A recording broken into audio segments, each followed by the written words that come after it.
കർത്താവായ യേശു ക്രിസ്തു ക്രൂശിൽ കിടന്നുകൊണ്ട് പറഞ്ഞ ഏഴാമത്തെ മൊഴി. ലൂക്കോസ് സുവിശേഷം 23-ാം അധ്യായം 46-ാമത്തെ വാക്യം. ലൂക്കോസ് സുവിശേഷം 23-ാം അധ്യായം 46-ാമത്തെ വാക്യം.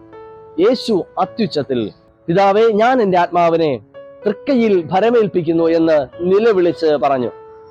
കർത്താവ് ക്രൂശിൽ കിടന്നുകൊണ്ട് പറഞ്ഞ ഏറ്റവും അവസാനത്തെ മൊഴി. 6 മണിക്കൂറായി കർത്താവ് കാൽവരി ക്രൂശിലാണ്.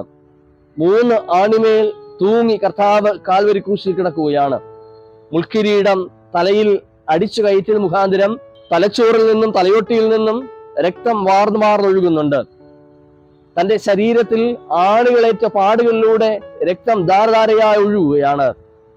ചാട്ടവാറേറ്റ മുറിവിനാൽ ശരീരം മുതുക് ഉഴവുചാൽ പോലെ കീറിയതിനാൽ ആ ഇടങ്ങളിലൂടെ ചാലുപോലെ രക്തമൊഴുകുകയാണ്.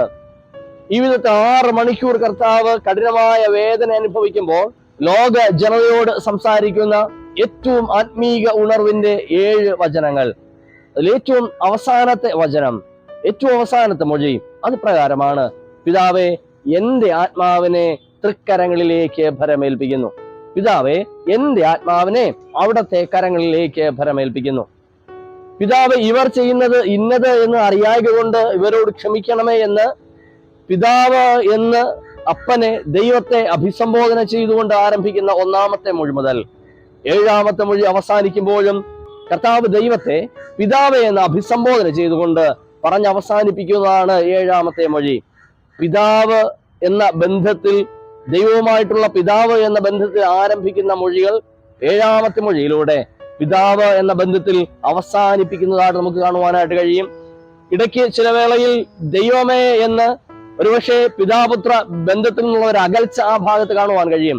തന്റെ കഠിനമായ വേദനയിൽ പിതാവും തന്നെ മറന്നു എന്ന ബോധ്യത്തിൽ താനും പിതാവുമായിട്ടുള്ള ബന്ധം അല്പം അകന്നു എന്ന് മനസ്സിലാക്കുന്നിടത്ത് നിന്ന് വീണ്ടും പിതാവിനോടുള്ള തന്റെ ബന്ധത്തെ പുനർസ്ഥാപിക്കുന്നതായി ഈ മൊഴിയിൽ നമുക്ക് മനസ്സിലാക്കുവാനായിട്ട് കഴിയും. കർത്താവ് ക്രൂശിൽ കിടന്നുകൊണ്ട് പറഞ്ഞ 7-ാമത്തെ മൊഴിയാണിത്.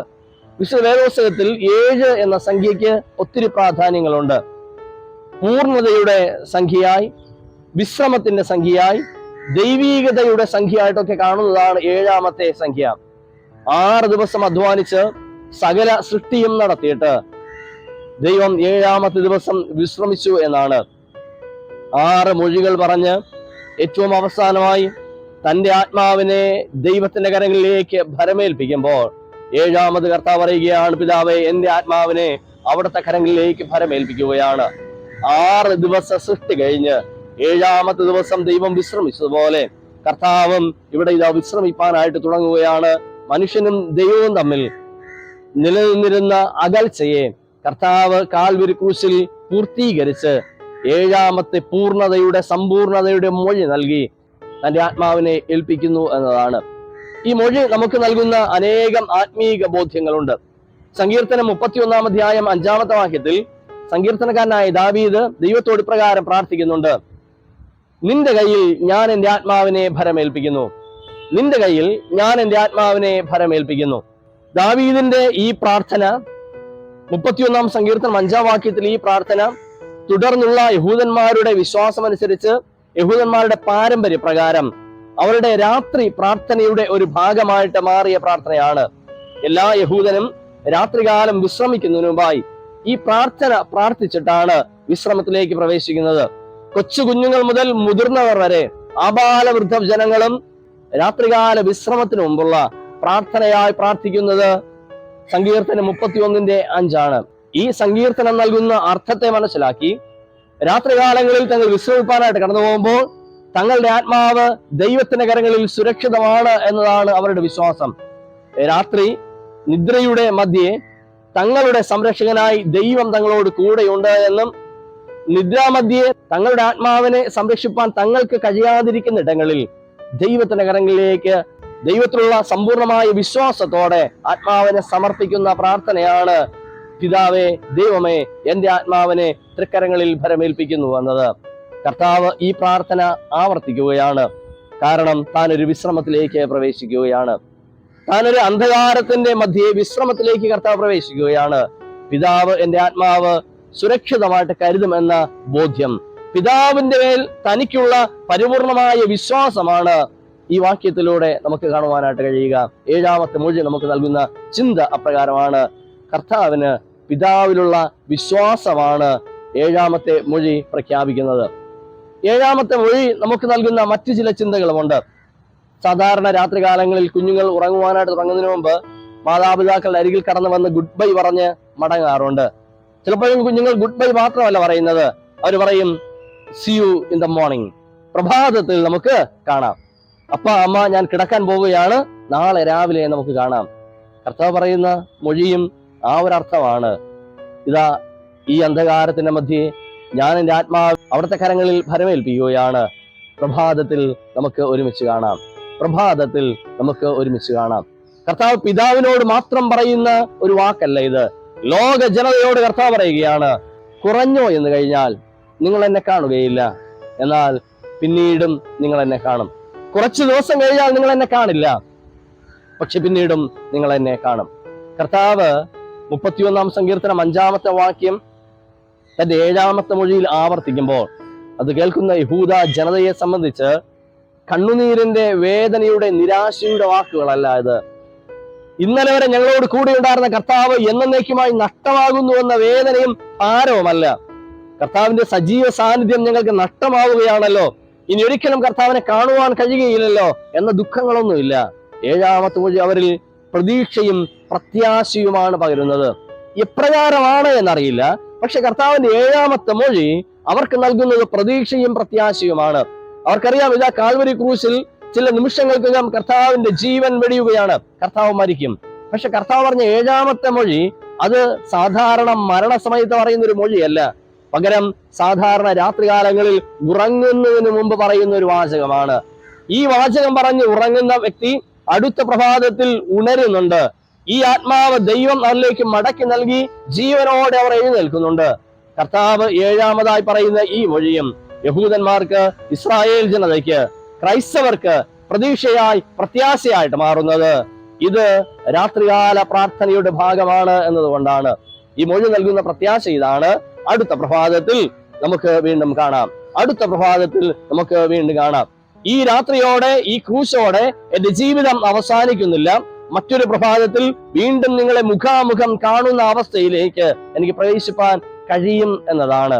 സങ്കീർത്തനം 16-ാം അധ്യായം 10-ാമത്തെ വാക്യത്തിൽ ദാവീദ് പ്രകാരം പറയുന്നുണ്ട്: നീ എന്റെ പ്രാണനെ പാതാളത്തിൽ വിടുകയില്ല, നിന്റെ പരിശുദ്ധനെ ദ്രവത്വം കാണുവാൻ സമ്മതിക്കുകയുമില്ല. നീ എന്റെ പ്രാണനെ പാതാളത്തിൽ വിടുകയില്ല, നിന്റെ പരിശുദ്ധനെ ദ്രവത്വം കാണുവാൻ സമ്മതിക്കുകയും ഇല്ല. പാതാളത്തിൽ നമ്മുടെ പ്രാണനെ വിട്ടുകളയാതെ വീണ്ടും നമ്മുടെ ജീവിതങ്ങളിലേക്ക് മടക്കി നൽകുന്ന ദൈവത്തിലുള്ള പ്രത്യാശ ഈ സങ്കീർത്തനത്തിൽ നമുക്ക് കാണുവാനായിട്ട് കഴിയും. 1 കൊരിന്ത്യർ 15-ാം അധ്യായം 10-ാമത്തെ വാക്യത്തിൽ പൗലോസ് അപ്പോസ്തലൻ കൊരിന്ത്യ സഭയോട് പറയുകയാണ്: എന്നാൽ ക്രിസ്തു നിദ്ര കൊണ്ടവരിൽ ആദ്യ ഫലമായി മരിച്ചവരുടെ ഇടയിൽ നിന്നും ഉയർത്തിരിക്കുന്നു. എന്നാൽ ക്രിസ്തു നിദ്ര കൊണ്ടവരിൽ ആദ്യ ഫലമായി മരിച്ചവരുടെ ഇടയിൽ നിന്നും ഉയർത്തിരിക്കുന്നു. കർത്താവിന്റെ മരണം അതൊരു ഉറക്കമാണ്, അതൊരു നിദ്രയാണ്. വീണ്ടും ഉണരും എന്ന വലിയ പ്രത്യാശയാണ് 7-ാമത്തെ മൊഴി നമുക്ക് നൽകുന്നത്. റോമർക്കെഴുതിയ ലേഖനം 14-ാം അധ്യായം 8-ാമത്തെ വാക്യം അവിടെ പൗലോസ് പ്രകാരം പറയുന്നുണ്ട്: ജീവിക്കുന്നുവെങ്കിൽ നാം കർത്താവിനായിട്ട് ജീവിക്കുന്നു, മരിക്കുന്നുവെങ്കിൽ കർത്താവിനായിട്ട് മരിക്കുന്നു. അതുകൊണ്ട് ജീവിക്കുന്നുവെങ്കിലും മരിക്കുന്നുവെങ്കിലും നാം കർത്താവിന് ഉള്ളവർ തന്നെ. ക്രിസ്തുവിൽ ജീവിക്കുന്ന ഒരു വ്യക്തിയുടെ ജീവിതത്തിൽ എന്നും ഉണ്ടാകേണ്ടുന്ന പ്രത്യാശയുടെ വചനമാണിത്. ഞാൻ ജീവിച്ചാലും ഞാൻ മരിച്ചാലും ഞാൻ കർത്താവിന് ഉള്ളവരാണ്. കർത്താവ് തന്റെ ആത്മാവിനെ പിതാവിന്റെ കരങ്ങളിലേക്ക് ഫലമേൽപ്പിക്കുമ്പോൾ കർത്താവ് പറയുകയാണ്: പിതാവേ, ഈ ഭൂമിയിൽ ഞാനായിരിക്കുമ്പോഴും ഞാൻ നിനക്കുള്ളവനാണ്. എന്റെ ശരീരത്തെ ഈ ഭൂമിക്ക് ഏൽപ്പിച്ച് നിത്യതയിലേക്ക് ഞാൻ പ്രവേശിക്കുമ്പോഴും ഞാൻ നിനക്കുള്ളവനാണ്. ജീവിച്ചാലും മരിച്ചാലും ഞാൻ നിനക്കുള്ളവനാണ്. 7-ാമത്തെ മൊഴി നമുക്ക് നൽകുന്നത് ഈ പ്രത്യാശയുടെ അനുഭവമാണ്.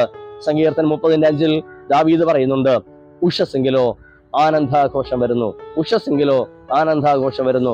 രാത്രി കരച്ചിൽ വന്ന് രാവാർക്കുമായിരിക്കാം, പക്ഷെ ആഘോഷത്തിന്റെ, ആനന്ദത്തിന്റെ, വിടുതലിന്റെ, ഉയർപ്പിന്റെ ഒരു പ്രഭാതമുണ്ട്, ഒരു ഉഷസ്സുണ്ട് എന്ന് കർത്താവ് കാൽവരി ക്രൂശിൽ പ്രഖ്യാപിക്കുകയാണ് തന്റെ 7-ാമത്തെ മൊഴിയിലൂടെ. 7-ാമത്തെ മൊഴി കർത്താവ് തന്റെ ആത്മാവിന് പിതാവിന്റെ കരങ്ങളിലേക്ക് ഫലമേൽപ്പിക്കുകയാണ്. മറ്റൊരർത്ഥത്തിൽ ശരീരത്തെ ഈ ഭൂമിയിൽ ഏൽപ്പിച്ചിട്ട് ആത്മാവിനെ ദൈവത്തിന്റെ കരങ്ങളിലേക്ക് ഭരമേൽപ്പിക്കുന്നു. ശരീരത്തെ ഈ ഭൂമിയിൽ ഏൽപ്പിച്ചിട്ട് ആത്മാവിനെ ദൈവത്തിന്റെ കരങ്ങളിലേക്ക് ഭരമേൽപ്പിക്കുന്നു. പലപ്പോഴും ശരീരത്തെയും ആത്മാവിനെയും തമ്മിൽ വേർതിരിപ്പാൻ നമുക്ക് കഴിയാതെ പോകുന്നുണ്ട്. വിവേചിച്ച് അറിയുവാൻ നമുക്ക് കഴിയാതെ പോകുന്നുണ്ട്. പലപ്പോഴും നമ്മുടെ ശരീരത്തിന്റെ ഹിതങ്ങൾക്കും ഇംഗിതങ്ങൾക്കും അനുസരിച്ചാണ് നമ്മുടെ ജീവിതം നയിക്കുന്നത്. നമ്മുടെ ജീവിതയാത്രകളിൽ പലപ്പോഴും നാം ആത്മാവിനെ മറന്നു പോകുന്നുണ്ട്. പ്രത്യേകിച്ച് കഠിനമായ വേദനയിലൂടെ ശരീരം നുറുങ്ങുന്ന അവസ്ഥയിലൂടെ കടന്നു പോകുമ്പോൾ നമ്മുടെ ശ്രദ്ധ മുഴുവനും വേദനിക്കുന്ന ശരീരത്തിലായിരിക്കും. ആത്മാവിനെ നാം ശ്രദ്ധിക്കാതെ പോകുന്നുണ്ട്. കാൽവരി ക്രൂശിൽ മരണത്തോട് മല്ലടിക്കുമ്പോ കഠിനമായ വേദനയുടെ മധ്യേ തന്റെ ശരീരം നുറുങ്ങി വേദനിക്കുമ്പോഴും കർത്താവ് തന്റെ ശരീരത്തെയും ആത്മാവിനെയും വ്യക്തമായിട്ട് തിരിച്ചറിയുന്നുണ്ട്. ആത്മാവിനെ ദൈവത്തിന്റെ കരങ്ങളിലേക്ക് ഭരമേൽപ്പിക്കുകയാണ്. തലേ ദിവസം മുതൽ ഈ വൈകുന്നേര സമയം വരെ തന്റെ ശരീരം നുറുങ്ങുന്നുണ്ട്. ഈ ലോകം തന്നെ പീഡിപ്പിക്കുന്നുണ്ട്. പടയാളികൾ തന്നെ വേദനിപ്പിക്കുന്നുണ്ട്. ഈ ലോകത്തിന് വേണ്ടി തന്റെ ശരീരത്തെ ഏൽപ്പിക്കുമ്പോൾ കർത്താവ് രോമം കത്രിക്കുന്നവരുടെ മുമ്പിൽ മിണ്ടാതിരുന്ന ആടിനെ പോലെ തന്നെ ഏൽപ്പിച്ചു എന്നാണ്. കർത്താവ് ഒന്നും മിണ്ടുന്നില്ല. തന്റെ ശരീരം നുറുങ്ങുമ്പോഴും വേദനിക്കുമ്പോഴും ഈ ലോകത്തിന് വേണ്ടി തന്റെ ശരീരത്തെ ഏൽപ്പിക്കുന്ന കർത്താവ് തന്റെ ആത്മാവിനെ ദൈവകരങ്ങളിലേക്ക് ഭരമേൽപ്പിക്കുകയാണ്. ഈ ലോകത്തിൽ നാം ഭയപ്പെടുന്നത് എന്തു തന്നെ ആകട്ടെ, നാം ഭയപ്പെടുന്നതിനൊക്കെ നമ്മുടെ ശരീരത്തെ തകർക്കുവാൻ മാത്രമേ കഴിയൂ. ഉള്ളിലെ ആത്മാവിനെ തൊടുവാനായിട്ട് കഴിയില്ല. ആത്മാവ് ദൈവകരങ്ങളിൽ സുരക്ഷിതമായിരിക്കുമെന്ന ബോധ്യത്തോടെ നമ്മുടെ ജീവിതങ്ങളെ ക്രമപ്പെടുത്തുവാനായിട്ട് നമുക്ക് കഴിയണം. കർത്താവ് തന്റെ ശരീരത്തെ നുറുക്കി ആത്മാവിനെ ദൈവത്തിന്റെ കരങ്ങളിലേക്ക് സമർപ്പിക്കുമ്പോൾ വചനം പറയുന്നത് ഇങ്ങനെയാണ്: യെരൂശലേം ദേവാലയത്തിലെ മന്ദിരത്തിന്റെ തിരശ്ശീല മേൽ തൊട്ട് അടിയോളം രണ്ടായി ചിന്തിപ്പോയി എന്നാണ്. പ്രകൃതിയിൽ വരെ അനേകം മാറ്റങ്ങൾ കാണുവാൻ കഴിയും. ഭൂകമ്പങ്ങൾ ഉണ്ടായി, കല്ലറകൾ തുറന്നു, ഭൂമി കുലുങ്ങി. ഈ വിധത്തിൽ വലിയ ലക്ഷണങ്ങളാണ് പ്രകൃതിയിൽ കാണുവാൻ കഴിയുന്നത്. ഏറ്റവും പ്രധാനപ്പെട്ട ലക്ഷണം മന്ദിരത്തിന്റെ തിരശ്ശീല മേൽ തൊട്ട് അടിയോളം രണ്ടായി ചിന്തിപ്പോയി എന്നാണ്. തന്റെ ദേഹമെന്ന തിരശ്ശീല ഈ ഭൂമിക്ക് ഏൽപ്പിച്ച് കർത്താവ് അത് ചിന്തി നൽകുമ്പോൾ ഇരുപക്ഷത്തെയും ഒന്നാക്കിക്കൊണ്ട് മനുഷ്യനും ദൈവവും തമ്മിലുള്ള അകൽച്ചയെ കർത്താവ് മാറ്റി ഇരുപക്ഷത്തെയും ഒന്നാക്കിക്കൊണ്ട് നമ്മെ ദൈവത്തോട് അടുപ്പിച്ചു എന്നാണ്. അതുകൊണ്ടാണ് ലേഖനങ്ങളിൽ പറയുന്നത് കൃപാസനത്തിലേക്കുള്ള പുതിയ വഴി കർത്താവ് നമുക്കായിട്ട് ഒരുക്കിയിരിക്കുന്നുവെന്നാണ്.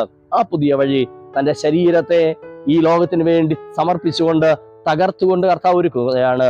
അപ്പോഴും തന്റെ ആത്മാവിനെ ദൈവത്തിന്റെ കരങ്ങളിലേക്ക് ഭരമേൽപ്പിക്കുകയാണ്.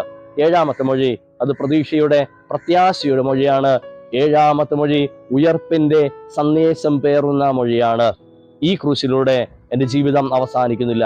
പിശാചിന്റെ തലയെ തകർത്ത് കർത്താവ് ഉയർപ്പിന്റെ ഘോഷം കാൽവരിയിൽ പ്രഖ്യാപിക്കുന്നതാണ് ഏഴാമത്തെ മൊഴി. ഈ മൊഴി നൽകുന്ന പ്രതീക്ഷ, പ്രത്യാശ നമ്മുടെ ജീവിതത്തിന്റെ ഭാഗമാക്കി മാറ്റുവാൻ കഴിയട്ടെ. മരണത്തോട് മല്ലടിക്കുന്ന വേളകളിലും തകർന്നു പോകാതെ, പ്രതീക്ഷകൾ നഷ്ടപ്പെട്ടു പോകാതെ എന്റെ ആത്മാവ് ദൈവകരങ്ങളിൽ സുരക്ഷിതമായിരിക്കുമെന്ന ബോധ്യത്തോടെ, ഇന്നല്ലെങ്കിൽ നാളെ ആത്മാവ് എന്റെ പിതാവ് എനിക്ക് തിരികെ നൽകുമെന്ന പ്രതീക്ഷയോടെ ഈ ലോക ജീവിതം നയിപ്പാൻ, ഈ ലോകത്തിന് അപ്പുറമുള്ള നിത്യമായ ജീവിതത്തിന് വേണ്ടി ഒരുങ്ങുവാൻ, ഉയർപ്പിന്റെ പ്രതീക്ഷയോടെ ഓരോ ദിനങ്ങളെയും മുമ്പോട്ട് നയിപ്പാൻ സർവശക്തനായ ദൈവം നമ്മെ ഒരുക്കുമാറാകട്ടെ, അനുഗ്രഹിക്കുമാറാകട്ടെ. ആമേൻ.